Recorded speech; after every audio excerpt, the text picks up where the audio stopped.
We're now going to discuss rule number 2, which covers the PRBOA.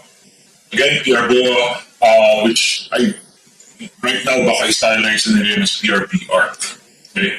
So, let's start with the requirement for the board. No, this is the Board of Architecture essentially. So, RA 9266 requires the creation of the board, the Professional Regulatory Board of Architecture. The board is a collegial body under the supervision, under the control of the PRC. And the board of architecture is composed of 3 members. Well, 3 persons. Okay, 3 persons, one of whom is the chairman, and 2 of whom are members. So they are appointed by the President of the Philippines from a list of 3 recommendees, chosen from a list of 5 nominees for each position submitted to the PRC by the PRBOA. So basically here, you'll see now the process of selection. Okay? So there are 3 positions, right? One chairman and 2 members. 3 positions. For each position, 5 people are nominated by the PRBOA. Okay? The nominations are submitted to the PRC. And from these nominees, the PRC will choose 3 persons. Okay, 3 persons, kasi nga 3 positions. So basically 1 per position. And the 3 persons are recommended to the President of the Philippines, who will then appoint the 3 persons recommended by the PRC. Okay, and they become the Board of Architecture. Now, the chairman and members, Board of Architecture. So before we talk about the job, before we talk about what they do and why we care, let's talk about who can be members of the board and the qualifications for the board positions. Right? So nakalagay dito, each member must possess the following qualifications. 1, dapat citizen and resident of the Philippines, which I think is obvious. 2, dapat architecture graduate, of course, kasi Board of Architecture ito. 3, dapat licensed. And again, pag sinabing licensed, dapat meron certificate of registration and professional identification card. And third, at least 10 years of active practice on the date of appointment. 10 minimum years of active practice upon appointment. So those are the qualifications. But there are, I think, others. Okay. Next requirement, must not be a member of the faculty of any school, any college, university, or review institution where a regular course or review course in architecture is taught, must not have any pecuniary interest or financial interest in such institutions. Basically, hindi pwedeng teacher ng architecture school, kahit review center, or kahit hindi ka teacher, hindi pwedeng meron kang financial interest. Like, hindi pwedeng, I don't know, investor ka or member ka ng board or whatever. No school na yan. The obvious reason for this is ayaw natin na baka kasi gamitin mo yung position mo, baka i-leak mo yung questions, for example, just as a school, diba? To give your school an unfair advantage in the exams. So that's a possible reason for this prohibition. Basta bawal.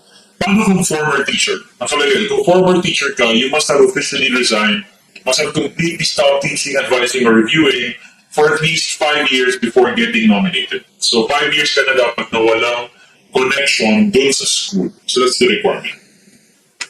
Other requirements to qualify to be nominated, you must never have been convicted of any crime involving moral turpitude.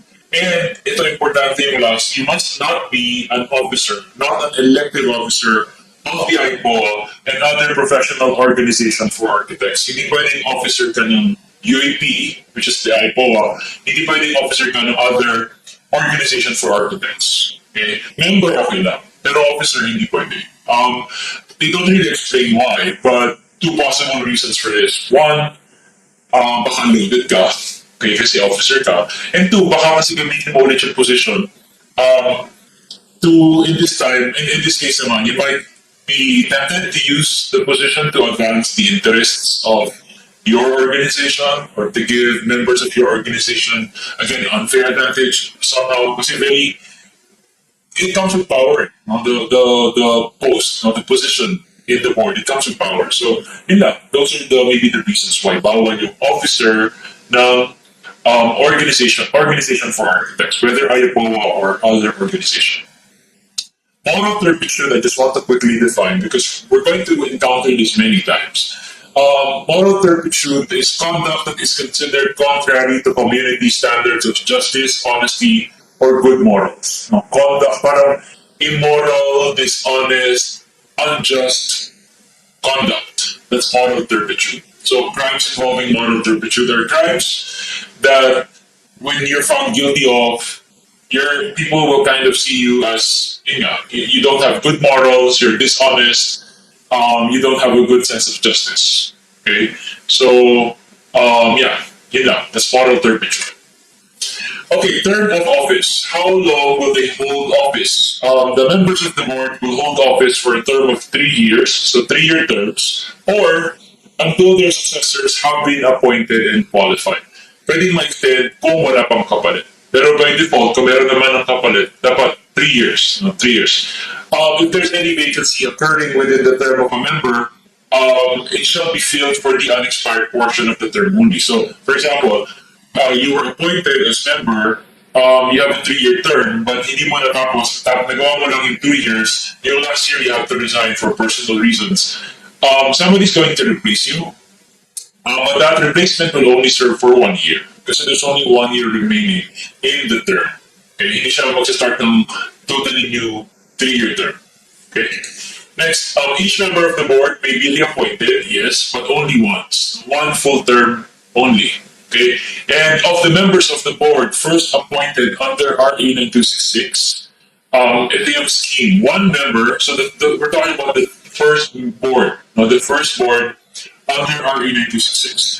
1 member will become chairman and will serve for 3 years.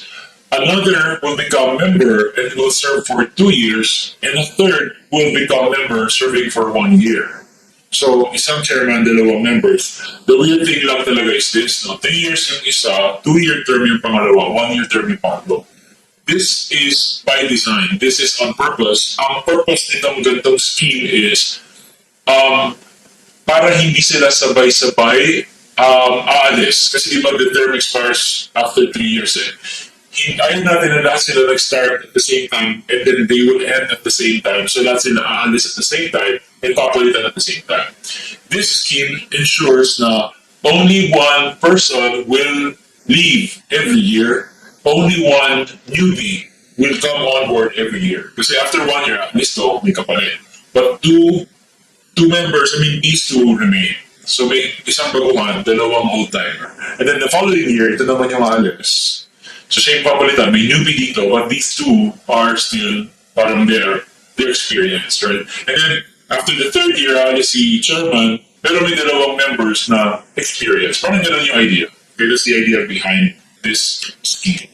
It's only true of the first 3 members, but the subsequent members, lahat take 3-year terms na dapat. Okay?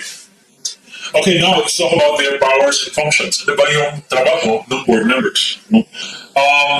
They prescribe and adopt the implementing rules and regulations of RA 9266. Sila yung gagawa ng implementing rules and regulations. They supervise the registration, the licensure, and the practice of architects in the Philippines. They administer oaths in connection with the administration of the Architecture Act. Sila ang nag-issue ng lisensya. They issue, suspend, revoke, or reinstate licenses. And again, when we say licenses, we mean COR and the PRCID. They also adopt an official seal of the Board of Architecture. Yung seal is adopted by them. The board will also monitor the practice, the conditions affecting the practice. They will adopt measures for the enhancement and maintenance of the standards of the profession. Sila rin ang gagawa ng Code of Ethical Conduct and SPPs. And sila ang haharap para sila yung didinig sa administrative cases. Admin cases lang obviously, kasi hindi naman sila judge. Admin cases, mga nireport na violators ng Architecture Act, Code of Ethics, etc. Admin cases yan, pwedeng i-report sa kanila. Sila obviously yung mag-hear nung kaso. Kaya mag-decide kung dapat ba may penalty, etc. Sila rin yung gagawa ng CPD guidelines in consultation with the PRBOA. Now, this is important. You're going to see this when you read RA 9266. Nakalagay sa batas, attendance to CPD shall not be made a mandatory requirement for the renewal of the ID. this is true and this is in the law. Nakalagay, hindi dapat gawin requirement ng CPD sa PRCID renewal. Okay? But as you know, nagpasa ng panibagong batas ng 2016. No? You can look this up, the CPD Act. I'm sure you've heard of it. The CPD Act of 2016. Very controversial. Pero this part basically is considering this amended na. Okay? The 2004 law for architects explicitly said hindi dapat gawing requirement dyan. Pero na-supersede na yan ng subsequent legislation. 2016 CPD Act now requires CPD points for the renewal of the PRCID. Okay? Baka nung magulat kayo na. Nakalagay pala sa batas. Sapat nga na binalik na nila.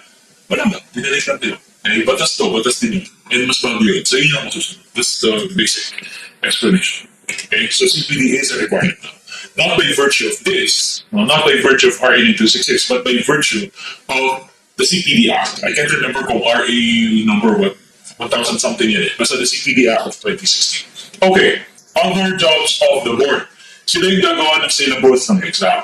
Okay, that's why they're important. Sila yung gumawa ng syllabus. Sila nag-decide ko anong subjects, etc. Alin ang kasama sa exam. Okay? And probably the most important for you guys is this. Sila yung gagawa ng exam questions. Okay? Sila yung mag-administer ng exam. Not them personally, obviously, but sila yung primary administrator of the exam. Sila yung mag-check and mag-release ng results. Okay? So, yun yung trabaho ng board. And for foreigners, sila rin yung nag-approve ng temporary permits or special permits for foreign architects who wish to practice architecture here.